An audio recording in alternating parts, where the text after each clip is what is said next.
10. Hello there. Welcome once again. It's the Close the Deal show with Terrence McCray. Viewers, how are you? It's great to see you all again. Today, we're going to have a particular person on this show who is going to share not only her experience, but she's going to share her professionalism. We're talking about my guest, Zena Contrearas, a life coach who has worked with some of the finest companies throughout the world. I wish for you all to get an understanding that in everything that we do in life, we always need someone who has more experience. And Zena today is going to share her expertise in a field that she has done very well in. We're talking about a life coach. Because you know, in life, we always start off with a good parent who has the ability to share their experience in life. And I'm talking about parents that work hard, parents that give insight, and parents who are there for their children. Because you know, in sports, we always need a good coach in order for us to reach that height.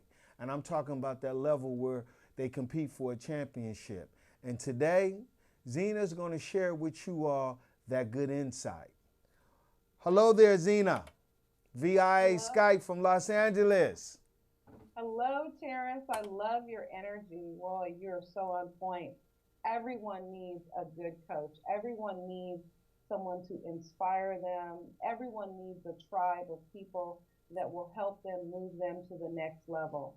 I have been a corporate executive and a human resources consultant for well over 25 years. I've worked for Disney, Warner Brothers, Bank of America, Experian, a lot of different companies, some of the top energy companies in the country. And I've helped executives understand what they need to hire the best talent. But I've also worked in employee relations where there were employee issues, and I've coached those individuals.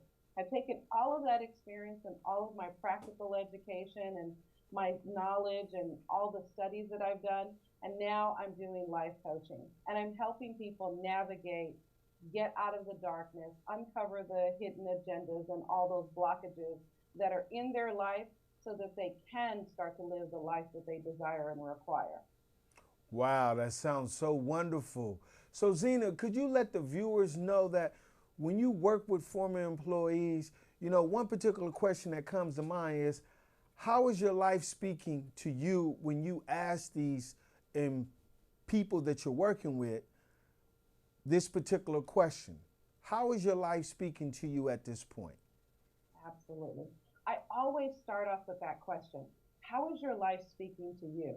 Our life speaks to us every single day, whether we're on the train or the bus, an airplane, in our car, listening to music, commercials, even with employers and bosses, even with our children and our families. So life is always showing up for us. It's how we respond and how we react. So, an example of that is I had an opportunity to coach a gentleman just recently who received an email from his boss that wasn't supposed to forward this email to him, but it was about him from another coworker. And so he really wanted to go postal, like, why is someone talking about me this way? Instead, he asked me for some advice on how he could handle that. And I told him, boy, isn't that amazing how life is showing up for you? Isn't that amazing that now you get to see the people who want to stab you in the back and smile in your face? Isn't that amazing that you now get to position yourself in a position of power to respond or not to respond? But how powerful is it that your boss actually forwarded that email to you, which tells you your boss is on your side?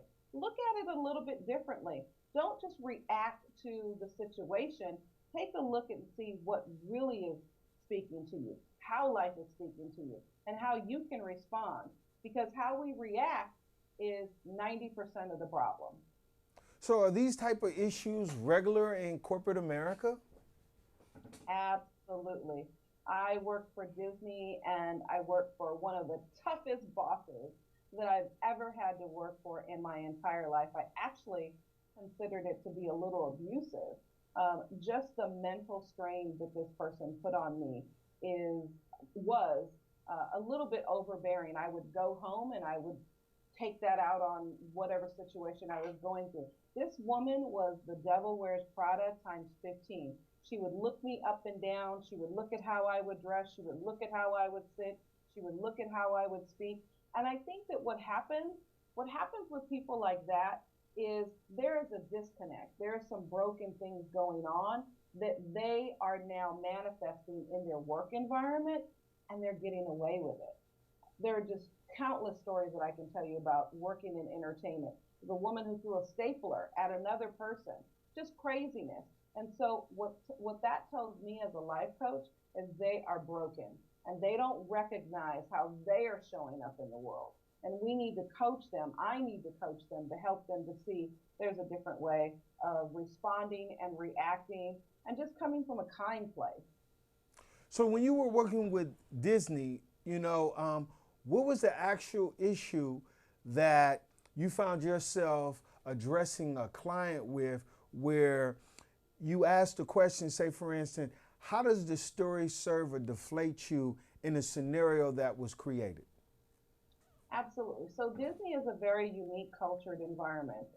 I don't know if a lot of people understand the dynamics that go on in entertainment, but it's true. Some of that stuff is coming out now, but not as dark as it is.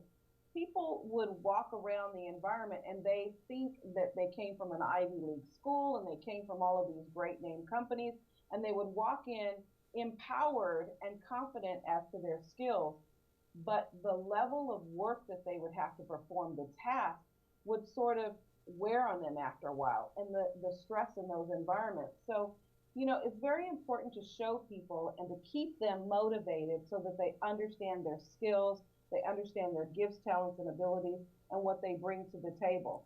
And so by doing that, I had to coach people to help them understand you're doing a great job. There's just a time constraint, there's a restriction, there's a budget, there's all of these things, but don't take it personal. When we start to take things personal, we start to feel attacked. And when we feel attacked, we either fight or flight. Wow. So you're telling me that usually when a person doesn't have the experience in a particular field, um, employers seek you out? Is that what you're saying?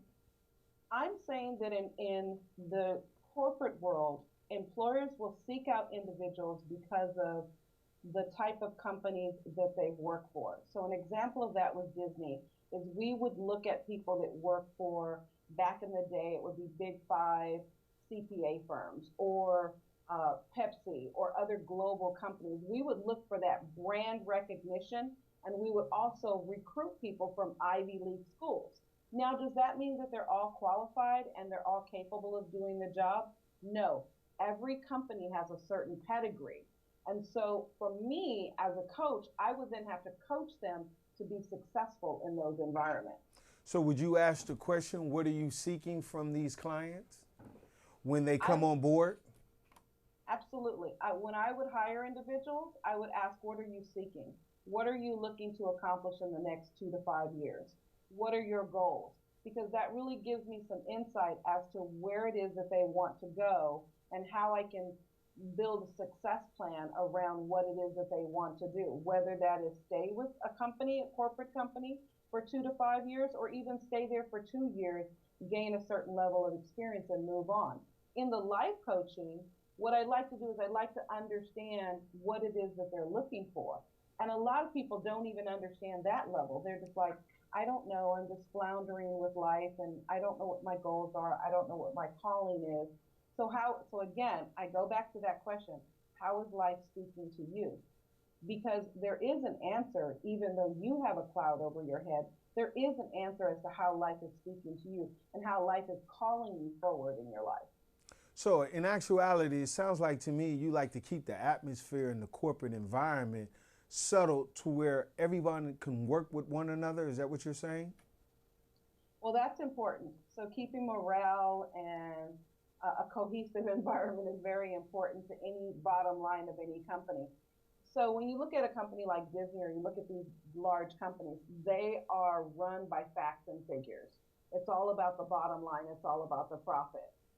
They forget about the people sometimes. So my job is to work on the people while they keeping them motivated to work on the facts and figures so that at the end of the year they can show to Wall Street that they're profitable and they're successful and all of these other things. My job is to work with the people. So recently, who have you worked with?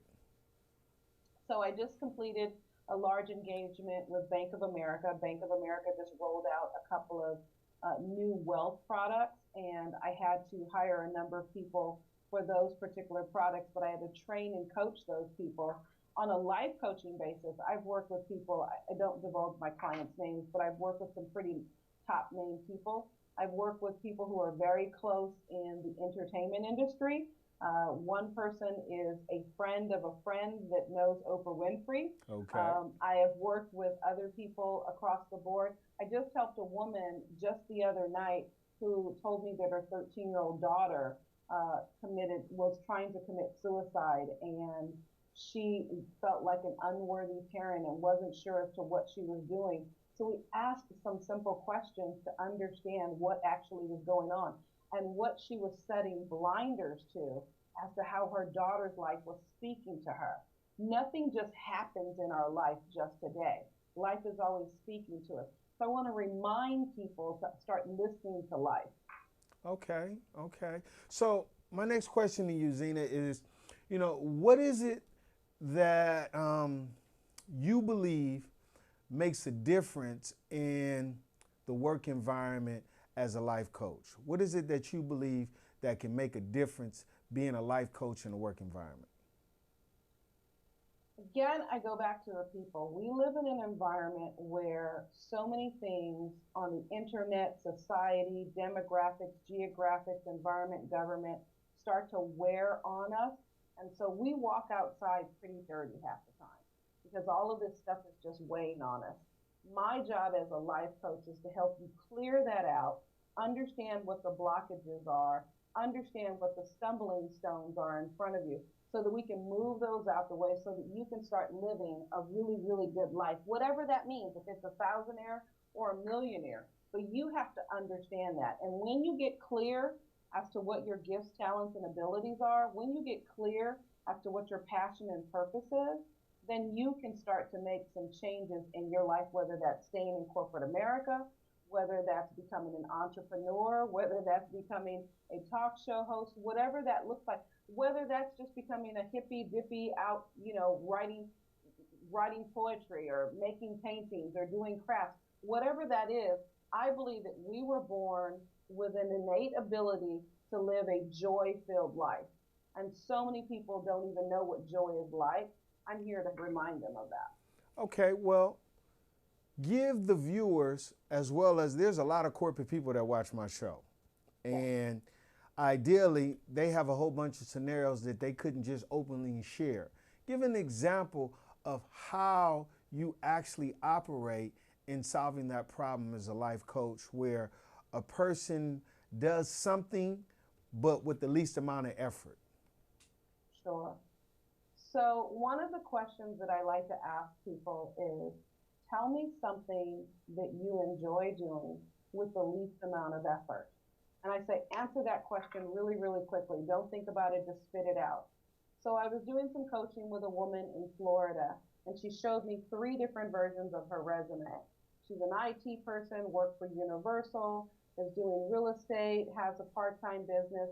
And I said, close your eyes and tell me what it is that you do really, really well with the least amount of effort. And she said, I love to write. And she's actually won competitions, statewide competitions for writing. I looked at her resume and I said, why is writing not on your resume? How are you not living your purpose? How are you not using your gifts, talents, and abilities? Why is it that you want to go back into IT? So that's a question that's really, really good that I think everyone should ask themselves, but answer it really, really quickly, because that's actually your internal answering that question, telling yourself what it is that you can do really well, what you were born to do here. And so I help people to understand what it is that they bring. A lot of people don't know that they have gifts, talents, and abilities. They just think they have a resume. You're more than your resume. Think of a resume as only a marketing tool. It's only a document. It's not all inclusive. It's not who you are. It's not everything that you are. It's not everything that you're capable of doing or being. Wow, that is very interesting. And a good example because a lot of people really don't have insight in how to address particular skills that they have. It takes, encouragement, it takes wisdom, it takes a lot of discipline. And that wisdom comes from people with more experience who's lived it out on a day-to-day basis. So hearing that from you is very clear and very on point for people to be able to understand the next step that they can take. Zena, there's another question I have before we close out, and that's mainly how could people contact you if they was interested in hiring you, but more or less get more insight? Do you have a web page? Are you on YouTube? Are you on LinkedIn? How could corporate America reach out to you since you've already established yourself with so many corporate companies, and learn more how to be cohesive in a work environment from your skills? Absolutely. So I'm definitely on LinkedIn under Zena Contreras, and that's Zena Contreras. You can look me up. You can see the recommendations. You can see all the companies that I've worked for. You can see the companies that I've actually started, that I'm a founder. You can also go to Facebook and look me up under Zena Contreras. I have a couple of pages there. I have a public page, which is Ask Zena. My website is www.askzena.com if you wanted coaching information. But here's what I want to do for your listeners. I want to gift everyone who reaches out to me an opportunity to find out what their gifts, talents, and abilities are. And I will give them, I have a worksheet that's called Features, Benefits, and Accomplishments. And I will email that to you so that you can start crafting your story and understanding what your brand value is and what your properties are so that you can go out there and start to sell yourself, or at least be confident in what you brought to this planet. So you can do that by either going out to askzena.com and going to the Connect with Me section and then putting your information in, or you can also email me at coach.askzena@gmail.com. Well, Zena, it's been a pleasure, and thank you for not only coming on the show, but for sharing your insight into the field that so many people needed. You have impacted a lot of people, and I hope that not only the Bay Area, but people across the globe get an opportunity to gain more insight from you in your coaching. Thank you for coming on the Close the Deal show. Okay? Thank you. All right. Here we are. Another fine show today with so many future more shows to come with people like Zena Contreras. See, I had the opportunity to meet Zena, and I wanted to bring her on this show, not only for her to close the right deal and connect with the right people in San Francisco, but to actually share the information that she shared today, which has impacted so many people once you act on it. Because see, you can't act on something, right, if you don't have the initiative and drive to want to change something. And Zena is giving you information to help you brand yourself, because we all have the ability to be something, and we all have the ability to go after whatever it is we believe that we can become. So take that drive and take that initiative and be a coach yourself. Thank you for tuning in Monday nights on Cable Comcast, Channel 29. Take care.